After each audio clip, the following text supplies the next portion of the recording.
Alright, hi everyone. So, unlike last time where it felt like it's been 2 months rather than one since we had our last issue, this time I feel like it's been like a week. So it was the complete opposite. I felt like time went shorter even though it was relatively the same, thus proving that time is just fake, especially last year and this year. It's just fake. Time is fake. But, yeah. I'm just gonna get right into it. This is a fairly standard cover.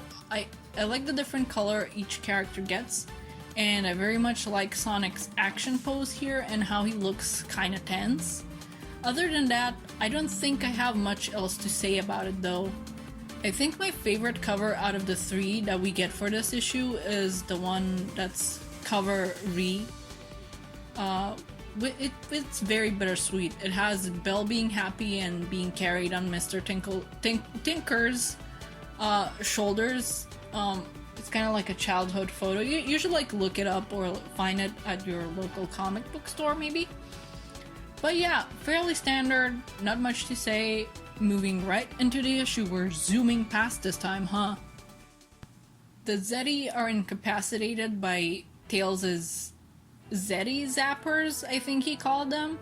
So those are still working as intended, and we'll see if the Zeti Yeeter works though. I know that's not what it called, but come on, that's what it's gonna do, hopefully. We have Tracy Yardley on pencil duty and Matt Herms on colors, so we're in for an artistic delight. I'm so sorry. I'm pretty sure I'm gonna butcher this name, I'm so sorry, but Matt Froese has done very well with building on Yardley's pencils with the inks as well. It's all looking very good. I love it. Tails in a big truck though? Do you think he has some gadgets helping him actually reach the pedals or what? How is he reaching the pedals? He's so tiny and he's in a truck. The 8-year-old is driving a truck. He's fine.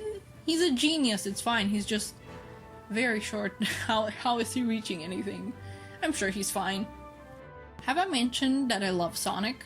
Because I do. I love him so much. I love his face here, and how much do you really have to mess up to have Sonic, like Sonic the Hedgehog, tell you he really doesn't care about you? Nice going there, Deadly Six. You've put one in for the record books. I'm pretty sure that some days not even Eggman is this like detested. Maybe. You know what? At first I was just gonna crop the top part of this page, but then the big panel added so much and I was like, maybe I ought to crop a bit of Zavok there too. But then Sonic is gonna be out of view and it's gonna be kind of awkward, and well, anyway I spun it, the best way to really show off this moment is with the full page. I don't normally do this, but this was one of the preview pages, so maybe it's okay. This whole sequence is wonderful. Zavok does not approve of Mercy. At this point, the Zeti have shown pretty well that mercy and peace is quite the opposite of the way they do things. Heck, like both their involvement in the Metal Virus saga and this arc was them seeking revenge. But little does Zavok know that he's been beaten to the punch when it comes to making Sonic have moments where he's regretted showing mercy. We already saw him reflect on the world still recovering from the Metal Virus, so it's nice to see them dive just a tiny bit deeper into that with these memories. The moments that people blamed Sonic for what happened, and the moments that he blamed himself. And I also like that the memory panels are colored blue to further indicate that these are thoughts that Sonic is having, even though they're separate panels and not thought bubbles. So yeah, Sonic's not new to this whole thing, Zavok, where he's like, oh, you're gonna regret this. It's gonna be a thing you're gonna regret. You've never regretted anything before. And there you have it, folks. This is why Sonic wanted to let Tinker live his life. and this is why he let Metal go. I mean, he tried showing mercy to Metal way back in the OVA. I know, not same canon, but it's still Sonic. So, I don't know why that got people riled up, but anyway, yeah, you could say, well, he could have let Shadow or SPO get rid of Mr. Tinker because that's more their style, you know, SPO with his line in Heroes that's like, "You're going to die, Eggman," or something like that. Or it wasn't something like, "All evil must die." It was something like that, but it still doesn't work. Sonic would have still known, and if they got rid of Mr. Tinker, then he would have never known if there was a chance for Eggman to live a new happy life. And yeah, he knows now in hindsight, and he knows that chance got taken away, but it's better to know even if it's negative, you know? And I like that he does kind of admit that there is a fear in him that things could blow up in his face, but he's not going to throw away his mercy and his principles just out of fear. And I like that Zavok respects that. He may not agree with it, but he's also someone that sticks by his principles and doesn't give in, even though those principles are the complete opposite of Sonic's. I didn't show it here, but he and the rest of the Deadly Six go into the Zeddy launcher, Zeddy, what the heck, and he gives one last death glare to Sonic before he goes in. And I know that this page was also one of the preview pages, but I didn't want to show 2 full pages in a row. There they go! Bye bye! We get info on this page that the Chaotix are trying to find Bell also. They've missed their last check-in and Jewel hasn't heard from them. I wonder if they're just being unprofessional or if something happened. Or maybe it's both and Charmy lost their communicator for all we know. But yeah, those they're on the lookout for Bell. It's gonna be fine. They're still pretty good detectives even though they're silly. And we go from that to, "Oh, Starline, what the hickledy-pickledy are you doing?"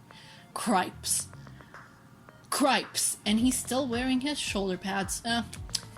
This is kind of creepy, but I guess an extra reminder that as close to Mobian, or whatever the heck they're calling them now, as Belle looks, despite her puppety limbs, she's still a robot. Still though, yeesh, this is like robot autopsy. Well, she's not dead, so, or well, deactivated, so robot vivisection or something? Yeah. And Starline is wearing her hat. Give that back. I mean, he does give it back in the next panel, but still. We still don't quite know why Starline wants Belle. Though he says there's more to her than it seems and implies she knows this too, but given her insecurity, I don't think she does. Also, I just realized this, but it's pretty creepy that he deactivated her between escaping the Restoration HQ and coming back to his base. What a creep. You tell him, Belle. Starline had a bit of a fanboy moment there, explaining he wouldn't disassemble her because despite their falling out, oh, woe is he still holds Eggman's work in high regard. I honestly hate him. In that way that the writing is so good and you love to hate a villain. Like, of course he'd be hinting at the full story. He's the one that practically took Mr. Tinker away and then hurried along with his returning to being Eggman. And now he's making Pinocchio references at her. Rude. Starline starts explaining exactly what he did, and I guess here we see the immediate aftermath of Sonic forces. We even get some of those Phantom Ruby cubes, so that's nice. It's nice, but like, Infinite where? Sega, come on, let Ian write Infinite. Do it! And then of course he's like, it was me, it was I that did the reverting with the electroshock therapy. Right in front of Belle, like dang, how rude. And yeah, of course, Metal helped. He practically sped up the memory restoration immensely. Yeah, Belle, go off! I still think that it's bittersweet that she calls him her father. This is also the first time we see her angry, I think, or at least this angry. Like, maybe she's been kind of annoyed before, I think, but this angry? No, we haven't seen it. The girl is just going through the stages of grief here. And it's fair. I mean, Starline just told her that he's the reason that Tinker, her dad, went away, and then went off to ramble about how the only drawback was that Tinker's design elements are going away and how that made Belle so unique. And he also makes like a freaking pog face. And no wonder that the fandom draws, spoilers, draws Kit and Surge saying stuff like pog. Like, come on. No, he does not care, jerk. He's just fascinated by how Belle works, since now it seems that he has her data, but now exactly how, but not exactly how she was built, I think, which is why he pokes her, like he pokes at her verbally in the other panels, trying to get her to angrily yell at him about Eggman's time in Windmill Village, to try and find out more about his process with building her. Or maybe he just wants more Eggman trivia for his fanboy notebooks. I don't know. Belle gets like a parallel page of Starline's explanation on Eggman, and we get this sweet little moment of her and Tinker with some more in between. They're both Starline's and Belle's like explanation pages are really great, and especially in paralleling each other. To just go look at this comic for yourselves, please, because I'm not gonna be posting full pages. You know this. It's gonna happen sometimes, but it's gonna be rare. Go look at it with your own eyes. But Mr. Tinker apparently did introduce Belle to the villagers, and they were nervous but willing to give her a chance. But it seems she mostly stuck around indoors fixing toys and like attractions, or at least that's the impression I'm getting here. And then, as you know, Mr. Tinker just, or at least from her perspective, Mr. Tinker just vanishes one day and Eggman arrives with the metal virus. These two panels are the most heartbreaking for me. Dare I say so far? Starline did truly ruin Belle's happiness by bringing back Eggman. Her dad is gone because he was taken away. The villagers that were maybe starting to warm up to her are also gone, and having become zombots, everything becomes emptier and emptier as even nature itself turns into metal. And she's all alone. And it does make my mind go to even more heartbreaking places, like 200 years in the future. We know Silver returned because the future was full of metal and devoid of life. And do you figure that some old rusty, or I guess rotten, since she's made of wood, version of Belle is wandering out there? Or has it been so long and without anyone to help maintain her? Maybe Belle is completely gone in the future, or deactivated somewhere, kind of like Omega was in 06. I've made me sad. Oh, see what I said about most heartbreaking so far? We get more heartbreaking panels. This page is just full of them. And this is why Sonic and Tails found Belle so utterly alone in that like abandoned base. The villagers, got cured, came back, and they blamed her because they thought she's a spy. And she also says that they broke apart and recycled everything that Mr. Tinker built. And if Belle tried to help out and fix things, she got yelled at by the villagers. Like they got angry at her. Which I think explains why nowadays she's so flinchy and nervous when she's helping around. Like, come on, the girl basically has PTSD. But yeah, she runs away from the village, and that's when her search for Eggman began, as she hoped that she'd be able to get him to come back. And also remember how before Zeke was like, "Oh, these creatures are peaceful and nice all the time." Yeah, this definitely proves to me that what I was saying before when that moment happened, that the Zeti were only seeing one aspect of the Mobians, or again, whatever you call them now. Nice and peaceful, trying to restore the world, but it's absolutely not all perfect. There's still strife, and people other than the villagers, the villagers, oh my god. People other than the villains that we see can be rude, and they can be judgmental and kind of mean, like they were with Belle.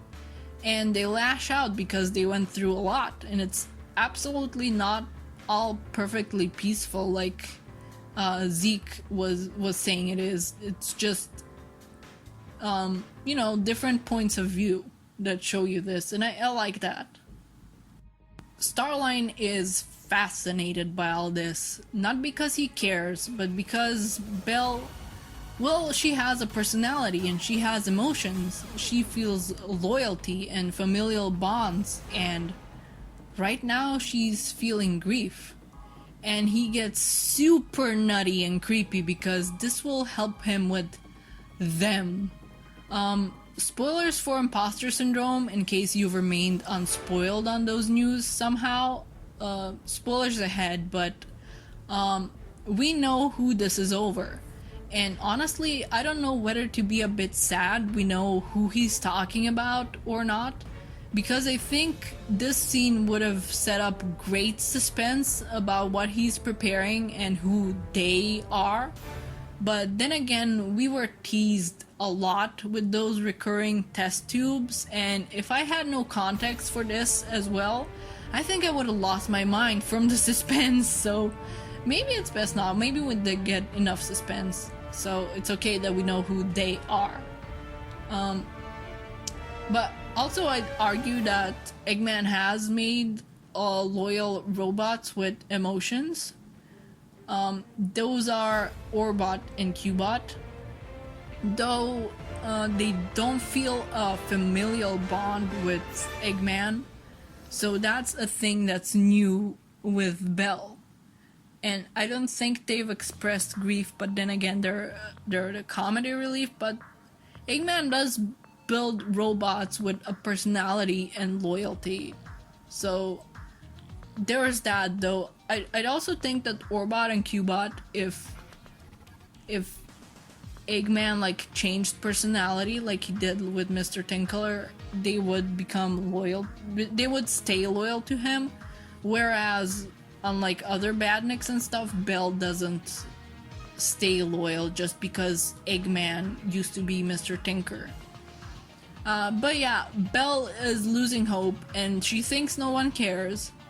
But we see an invisible SPO release her, and the Chaotix are here. They didn't have any blunders, which is good. SPO tries to tell her they're getting her out, but she's like, "Oh, there's ghosts now!" And only after realizes, wait, no, it's that chameleon detective dude that can turn invisible. Whoops. And since the cover is blown, Vector and Charmy bust in as well. But I do very much love SPO's expression here. Starline uses the power core to smash his computer and just destroy his research there so the heroes won't get to find out what the heck he was up to. And then he dodges the Chaotix with the flight core after this. But given how slippery he is with his movements, you just never know if he's just dodging or if he's gonna attack with his spurs or something. Fortunately, he doesn't poison anyone this time and rather just activates the speed core and runs away while being a creep for one last time. Though the transition between the cores here is pretty cool. Oh no! Oh no! This is so sad, but also Vector is so sweet. And the comment about the heart makes it clear he isn't sure how to approach the situation at first, since Belle is a robot, but she's also so clearly like a young kid, so he goes straight for comforting after that. Also, another thing Orbot and Qbot can't do, they can't actually cry. But I love when Vector decides to be like a dad or a big brother. He's just okay. Hi sirens, bye sirens. But what was it? Oh, I love when Vector gets to be like a big protective figure. Like he's just decided to adopt everyone. SPO, Charmy. Pretty sure he would have fully adopted Cream if she didn't already have a mom, and now he's being like protective with Belle. That's nice. I like it. I like it. More chaotics, please. Oh yeah. Meanwhile, back with the Yeet gang, the Zeddy zappers do indeed come off, and the entire Zeddy launcher itself, like, self-destructs with them, I think, and they're pretty bummed out about failing yet again and now being stranded back home. Also, shut up, Zeke. Zavok is basically like, well, they beat us this time, but we can learn things from loss.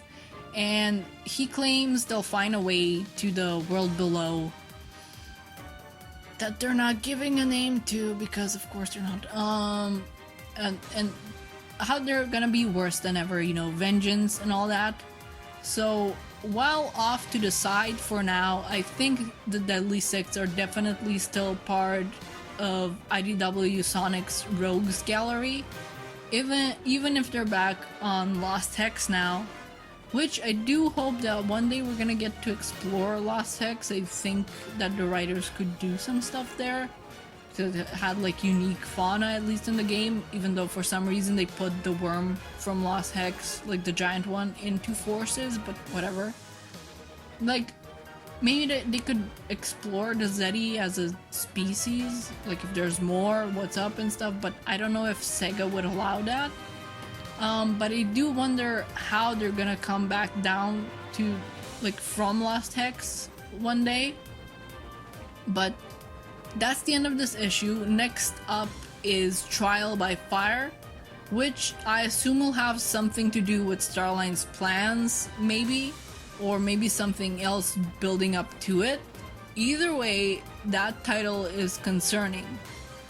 But yeah, I liked this issue. The stuff with the Zeddy pretty much wrapped up last issue. They had their time in the spotlight and it was nice. So here they get, you know, sent back home on the beginning of the issue, and we see them arrive home at the very end of the issue. But as a whole, the entire issue is pretty much Belle talking with Starline, and it's very nicely done. Like, you'd think that pretty much a full issue of two characters just talking with each other, where one is like at the computer and the other one is a captive and can't move or fight or get away. You'd think that would be boring, like a full issue of talking. Are you kidding me? But it's pulled off so well. It doesn't feel boring. The panels are gorgeous, even though you're basically stuck in the same spot with these characters having flashbacks. The art is super good. It very much contributes to this not being a boring issue at all. I liked, you know, getting Starline to be his horrible self and be a villain, and, you know, be a creepy threat on his own right without Eggman there. even though he is still very much being a fanboy, which isn't a bad thing. I'm not saying it like it's a bad thing, but and I liked finding out more about Belle and what she actually went through when Mr. Tinker disappeared and what she was going through with the metal virus. And it was heartbreaking, but it was necessary to like find out all of what happened, because we had assumptions until now, of course, and our theories and stuff, but it was nice to actually see it and see what actually transpired. But yeah, wonderful issue. The writer and the artist did a wonderful job. Just, you know, as I said, I'm gonna start repeating myself. It's like putting it to the pages and making it be a story that wasn't boring at any turn. And especially because it's not like back in the day where it's like, oh, we need the character to explain what's up, so let's just have a full page full of texts, because like it's comics, it's an art medium. You get to both tell us what went on but also show us, and that's wonderful. I love this issue. I hope Belle gets to relax some, and I kind of want her to have more interactions with the Chaotix, because Vector being like a protective big brother figure, it sounds nice. Maybe a pipe dream, but who knows. But yeah, those are my thoughts and thoughts. No. Don't take it out of context. I'm tired. It's been a full recording day, but those are my thoughts, and that's the issue. And see you when I see ya. Bye bye.